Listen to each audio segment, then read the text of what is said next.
Hi guys, நான் தான் உங்கள் கடலூர் பையன் குவைத்திலேருந்து. இது நீங்கள் போன வீடியோவோட கண்டினியூ தாங்க இது.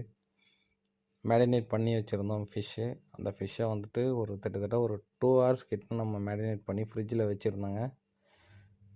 அப்புறம் கொஞ்சம் டியூட்டி இருந்துச்சு. டியூட்டிலாம் முடிச்சுட்டு 1:30 மாதிரி வந்துட்டு ஃப்ரை பண்ணலாம் அப்படின்னு சொல்லிட்டு எடுத்து கடாயை வச்சுட்டு நல்லா கொஞ்சம் நிறைய தாராளமாக எண்ணெய் ஊற்றணுங்க ஃப்ரை பண்ணும்போது. ஏன்னா அப்போ தாங்க நல்லா ஃப்ரை ஆகும். நம்ம பெரட்டி வச்ச மசாலாலாம் மீனில் செமையாக சூப்பராக வந்துட்டு ஃபுல்லாக நல்ல மசாலா பிடிச்சிருந்துச்சி. அப்புறம் சரி ரொம்ப டைம் ஆகிடுச்சின்னு சொல்லிவிட்டு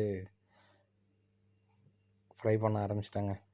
ஃபஸ்ட்டு இது போட்டேன் நல்லா ஃப்ரை ஆச்சு, சூப்பராக இருந்துச்சு. அப்புறம் எடுத்துகிட்டு சரி 2வது டைம் போடும்போது ஒரு ஐடியா வந்துச்சு. சரி மேலே கருவேப்பிலை போட்டு பண்ணலாம் அப்படின்னு சொல்லிட்டு அப்புறம் கருவேப்பிலையும் போட்டு 2வது ஹீட்டில் வந்து கருவேப்பிலை மேலே போட்டு ஃப்ரை பண்ணேன். சும்மா சொல்லக்கூடாதுங்க, கருவேப்பிலையோட ஃப்ளேவர் அவ்வளோ சூப்பராக இருந்துச்சு.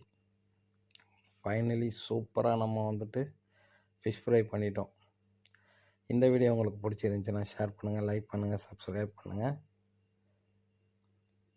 மேலும் நிறைய கண்டென்ட்டோட நிறைய வீடியோ நம்ம சேனலில் அப்லோட் பண்ணுவேன்.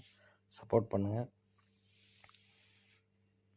இன்னும் நிறையா வீடியோலாம் அப்லோட் பண்ணுவோம். பாருங்கள், என்ஜாய் பண்ணுங்கள்.